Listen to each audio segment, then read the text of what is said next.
Y ahora, como todos los días, tiempo para la entrevista, para charlar con don Andrés Pastrana, expresidente colombiano que hoy nos visita.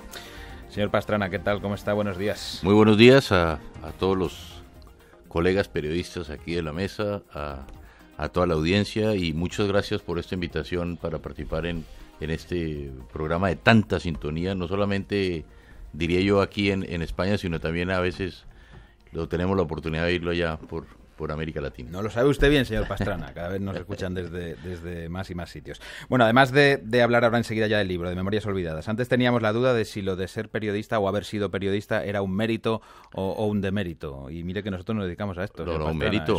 entonces, ¿no? Para mí, yo con mucho orgullo siempre digo, además soy 2 veces Premio Nacional Rey de España. Hasta hace muy poco tiempo era el único que había obtenido ese galardón, precisamente con Gonzalo Guillén, con quienes escribimos este libro de Memorias Olvidadas, y yo creo que en el periodismo, también en el caso de Colombia, cuando participamos en el periodismo, tuvimos oportunidad de, en buena parte, cambiar en lo que creíamos nosotros debía ser un periodismo más moderno, más abierto, más equilibrado, y lo logramos hacer. No solo yo dirigí un programa de televisión, un telediario, como dicen aquí, teníamos periódico también, La Prensa, que desafortunadamente la cerraron por presiones del gobierno, y también teníamos una revista semanal. Por lo tanto, en el periodismo, en la familia también, así fuéramos empíricos, nos hubiéramos dedicado. Yo soy abogado, pero nos dedicamos en buena parte también al periodismo. ¿Cuál ha sido la parte más dura de Memorias Olvidadas? ¿Recordar su secuestro, por ejemplo, por el narco Pablo Escobar? Por un lado, sí.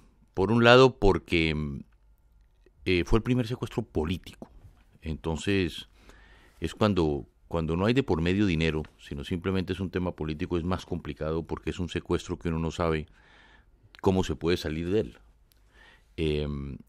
Y precisamente por ser periodista, es que Pablo Escobar toma la decisión, estamos hablando del año 1982, cuando con un grupo de periodistas, además asumimos una labor que no era de nosotros los periodistas, que era denunciar y destapar los carteles de la droga.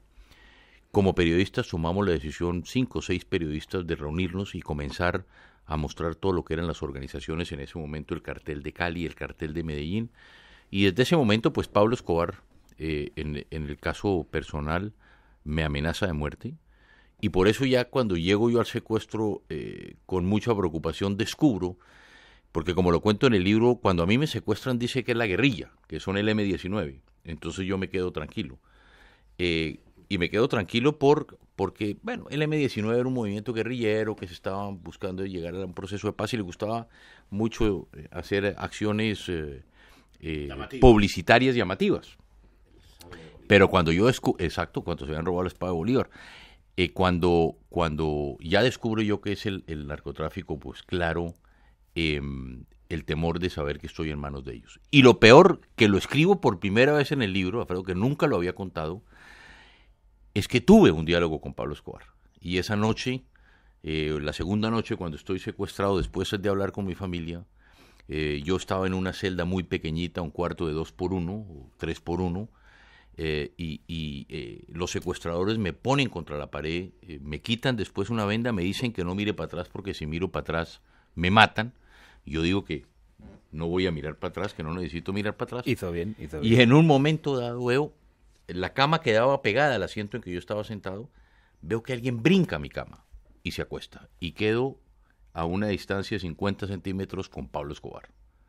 Y es cuando, bueno, primero se me congela la sangre de saber que estoy ya en manos de este hombre, y esa es una conversación muy interesante que tuvimos esa noche en el lugar del secuestro, entre, yo creo que 12 de la noche y casi 5:30 de la mañana. No quiero destripar todo lo que está en el libro, lógicamente, teniendo en cuenta además que es la primera vez que relata cómo fue esa conversación, pero deme algún detalle de cómo fue esa conversación. A ver, fue interesante primero, ellos me secuestran a mí porque los narcotraficantes en Colombia, y fíjense lo que es curioso, crean un movimiento que se llamaban los extraditables. ¿Por qué?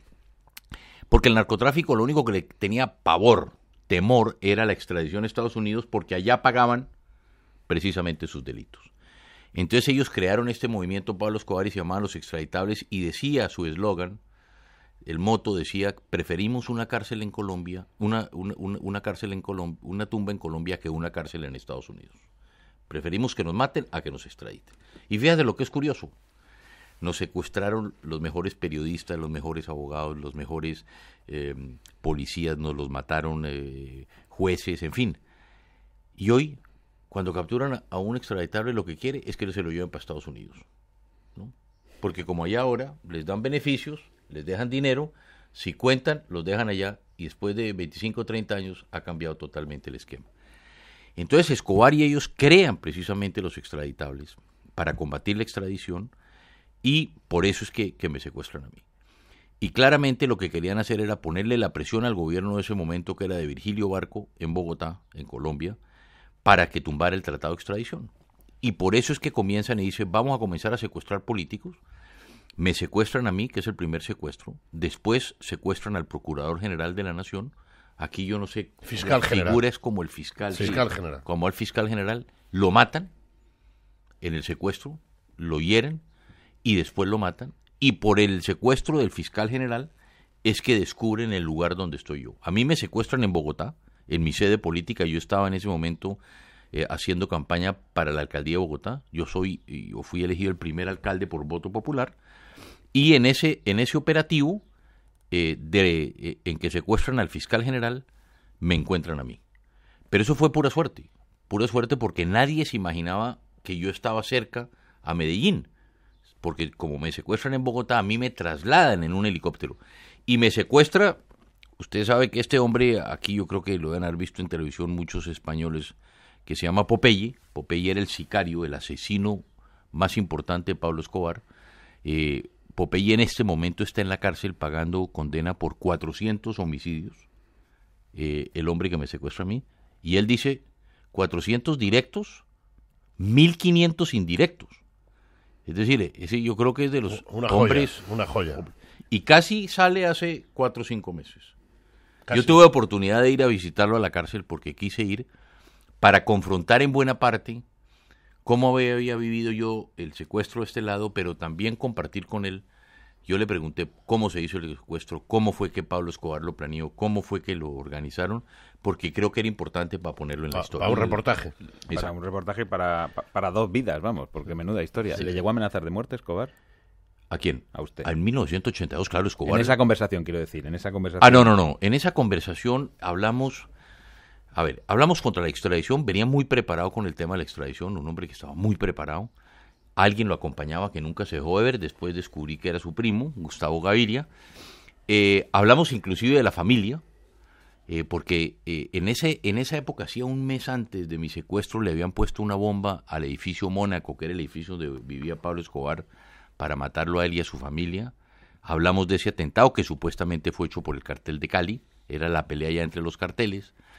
Hablamos de un tema que es muy interesante, que siempre me llamaba la atención y tuve la oportunidad esa noche de preguntarlo, es, nosotros no conocemos todavía ningún jefe de los carteles de Estados Unidos. Cuénteme, ¿cómo llevan ustedes la droga a Estados Unidos? ¿Cómo la llevaban? Y entonces él me cuenta cómo era todo el mecanismo y hablaba de gente muy importante de los Estados Unidos que estaba vinculada también a este negocio. Y bueno, yo resumiría que el Pablo Escobar lo define esa conversación. Tuvimos oportunidad de hablar durante 5 horas y a las 5 horas le dice a mis secuestradores, les dice al señor Pastrana, denle lo que quiera, lo que él necesite, pero que quede claro, si se trata de escapar, lo matan. Ese fue el fin de la conversación. ¿Pero dónde estuvo? Esto era en un pueblo que se llama El Retiro, muy cerca de Medellín. Es un pueblo de Bogotá, hablemos, no deben ser más de 150, 180 kilómetros. Bueno, les recuerdo que estamos hablando con don Andrés Pastrana, expresidente de Colombia, y que ha venido a hablarnos también de su libro Memorias Olvidadas, en el que, entre otras cosas, por primera vez confiesa también que los narcocassettes no llegaron a usted por casualidad, sino que estas grabaciones en las que se demostraba el apoyo con dinero del narcotráfico a campañas políticas le fueron entregadas por un miembro de la Policía Nacional. Esto lo confiesa ahora. Sí, ese es un cuento que lo tienen que conocer los españoles. Ahora yo digo que primero hay que explicar qué es un cassette cuando uno habla en televisión, ¿cierto? Esta es una funda de mi teléfono que me regaló mi hija Valentina, pero... Por un momento he pensado que era los cassettes. Es una funda de un smartphone con claro, con pero forma es que un cassette, a un joven de 18, 19 años hay le que dice contárselo. Uno un cassette. ¿Y qué es un cassette? Esto por ser expresidente, ¿no? Exacto. Entonces, que un iPod o que un iPad o que un MP3, que conocen. Los cassettes eran unas grabaciones que se me entregan 3 días antes. Estamos hablando de la campaña de 1994, en que me enfrento a Ernesto Samper Pizano. 4 días antes de elecciones me llegan unas grabaciones que cuento en el libro por un miembro de la Policía Nacional y me dice, oiga esto. Oigo yo las grabaciones y es una grabación entre los jefes del cartel de Cali y un periodista muy conocido que había de radio. Caracol. Era de Todelar, era el director de Todelar, que se llamaba Alberto Giraldo, que se conocía que era el relacionista público del cartel de Cali. Y me llegan esas grabaciones en las cuales el cartel de Cali le está dando 15 millones de dólares a la campaña Mi Contendor. Yo había perdido con Samper en la primera vuelta por 18,000 votos y en la segunda vuelta ellos reciben estas donaciones o antes del cartel de Cali. ¿Qué es lo grave de este capítulo? Lo que nunca nos imaginamos los colombianos es que el narcotráfico se fuera a comprar la presidencia de Colombia. Y se la compró con Ernesto Samper. Y en esos cassettes lo que yo hago es que voy donde el presidente Gaviria, César Gaviria, que ahora digo que es el eslabón perdido de esto. Y le digo al presidente Gaviria, me llegaron estas conversaciones, aquí se las dejo. El presidente Gaviria y su ministro Pardo, que hoy es el que acaba de nombrar, de posesionarse como alcalde de Bogotá, ahora encargado, me dicen, vamos a investigarlas. Y ellos... La gente me pregunta, oiga, pero usted tenía un noticiero de televisión, el más importante, ¿por qué no las publicó? ¿Y por qué no las publicó? Porque como yo nunca negocié con el cartel de Cali, ni nunca negocié con los narcotraficantes, ¿cómo sabía yo que eran ciertas o eran falsas? Podía ser una trampa que se le hacía a mi campaña. Entonces el presidente Gaviria, ¿qué hace?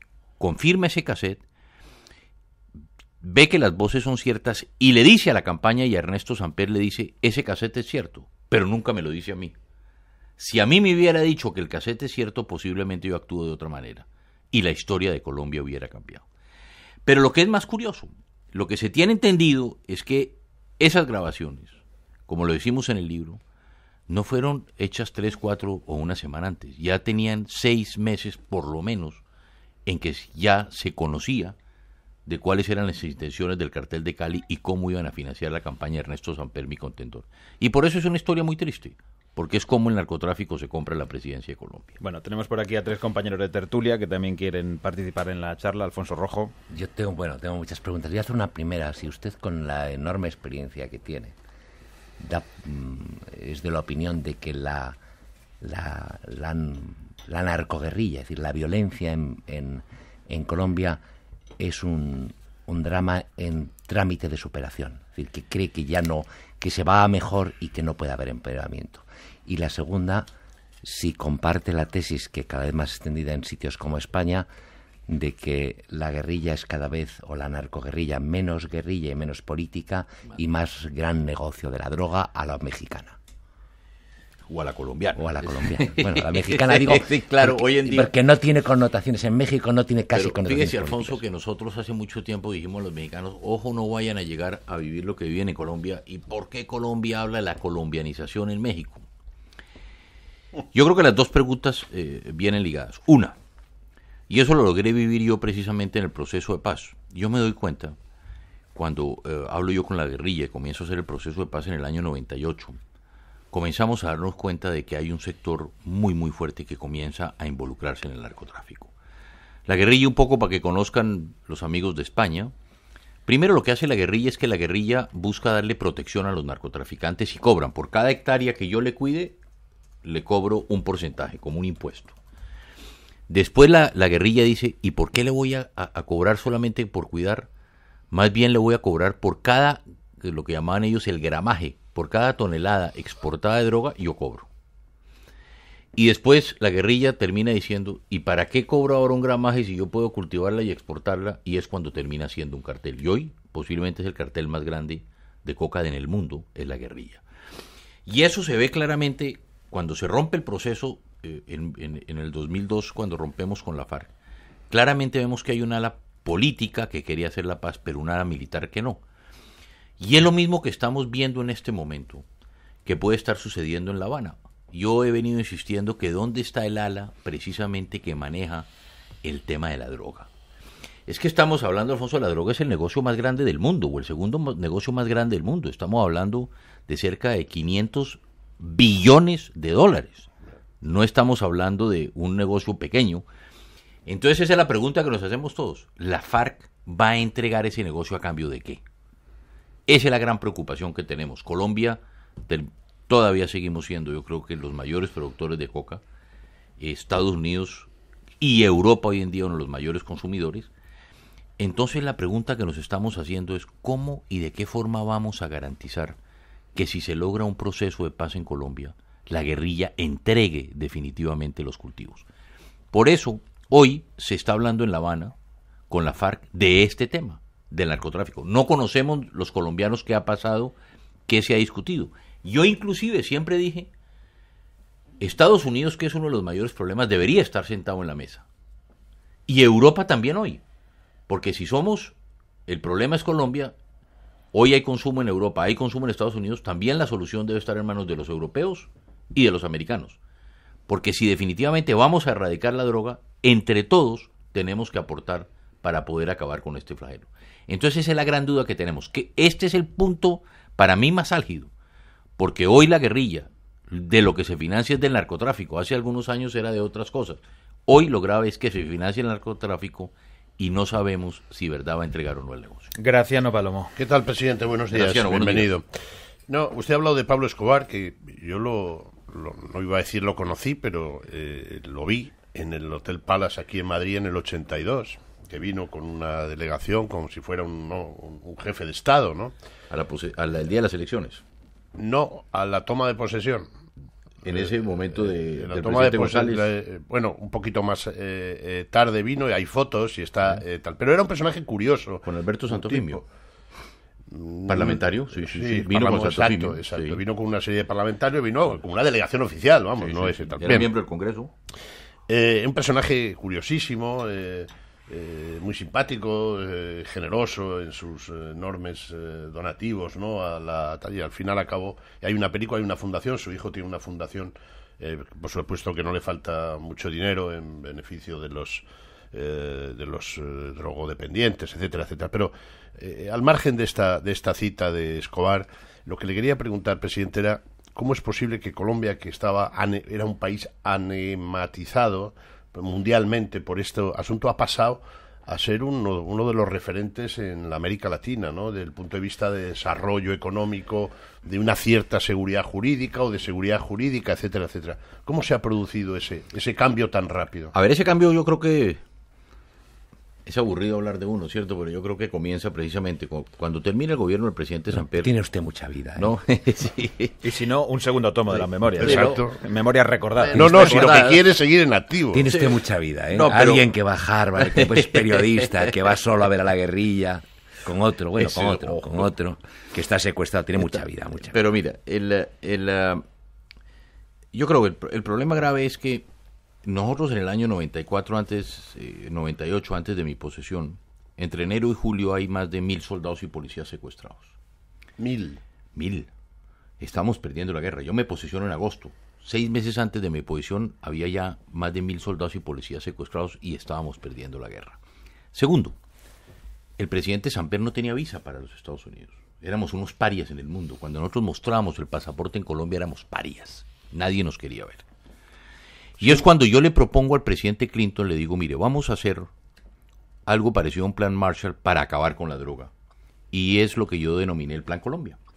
El Plan Colombia era un plan que tenía como objetivo principal, a ver, la filosofía del Plan Colombia es una, que era lo que estábamos hablando ahora, la corresponsabilidad.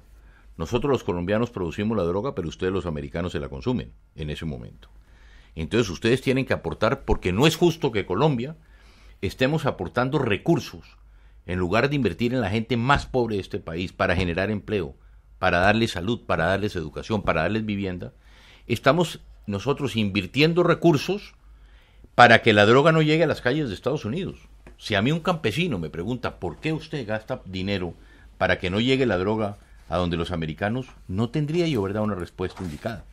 Y por eso es que le decimos a los americanos que nos tienen que aportar, y los americanos nos aportan en el Plan Colombia cerca de $700 millones al año. Fue un plan de 7.5 billones de dólares que hicimos durante mi gobierno, y los americanos, dentro de la tesis de la corresponsabilidad, estaban aportando para fortalecimiento de mi ejército, para planes sociales, que fue muy importante en las zonas de desarrollo alternativo, para ver cómo podíamos cambiar la coca por plantaciones distintas.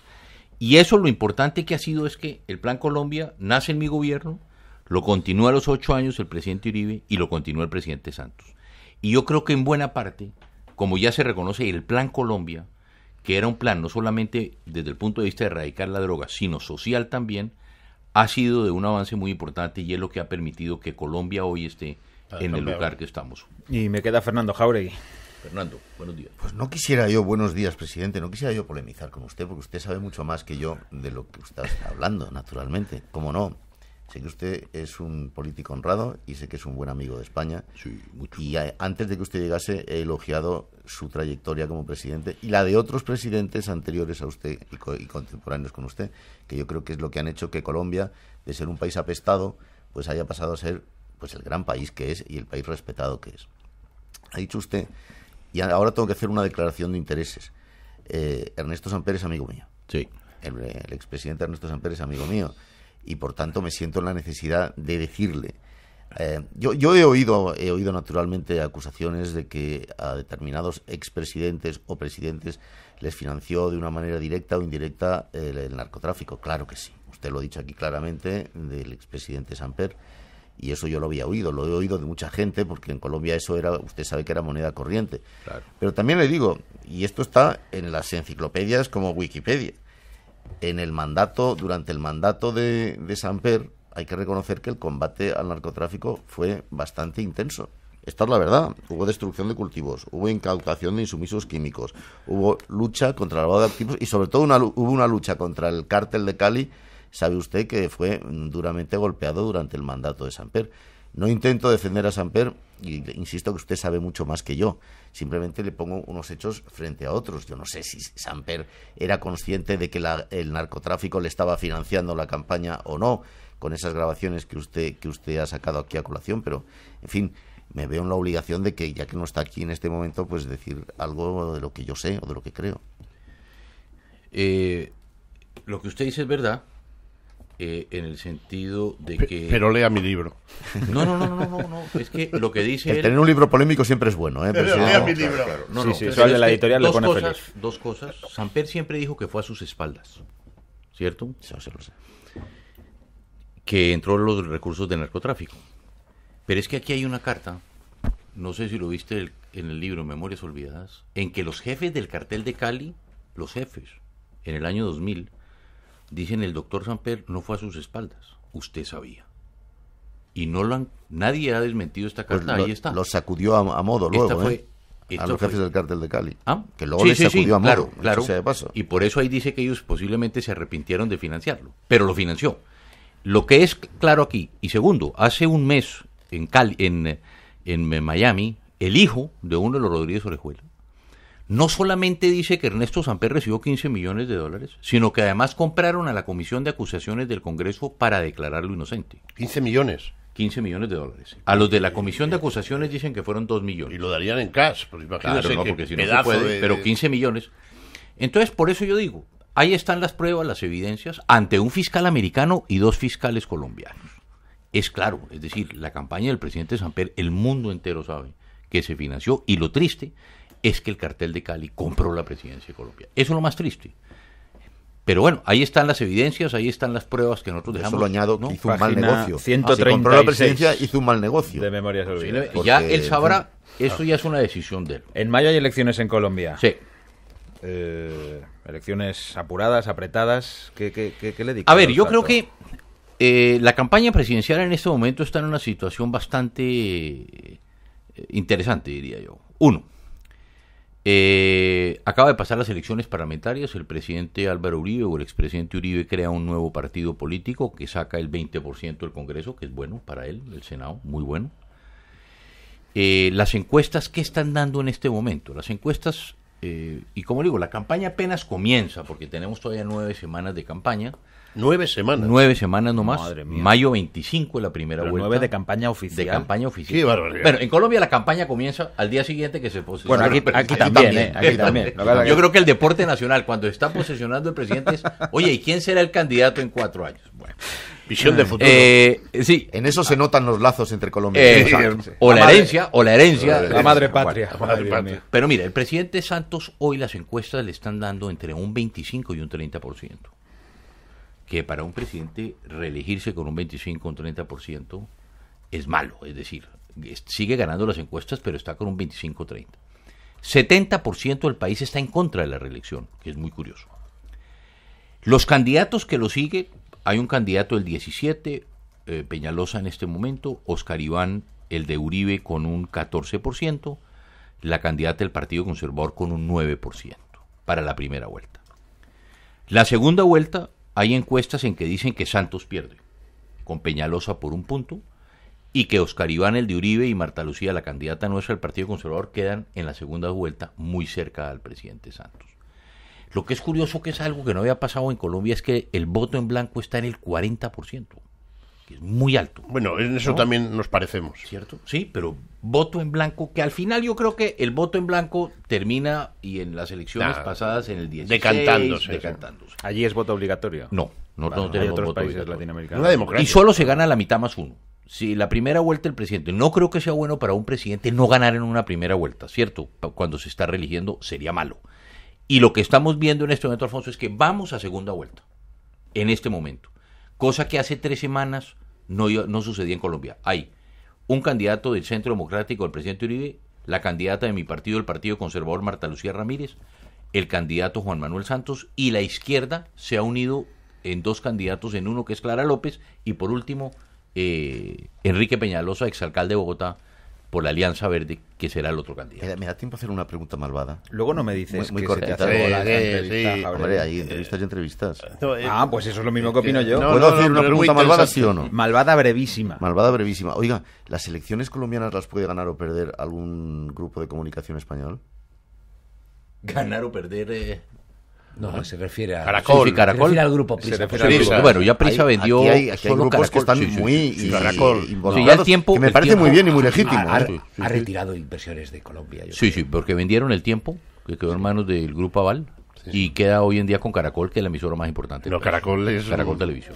Y radio y televisión. Bueno, en Memorias es que no nos da tiempo a hablar de todas las cosas, lógicamente. Se nos queda Tiro Fijo, se nos queda el secuestro Invítale de el Ingrid, próximo se nos queda viernes. Fujimori, se nos quedan tantas cosas, pero es que siempre nos gusta acabar esta charla de las 9, señor Pastrana, echando un vistazo al archivo sonoro de Radio Nacional de España, que es un archivo sonoro espectacular, en el que hemos recuperado unas palabras suyas hablando de otras cuestiones, o puede que no, en el año 98.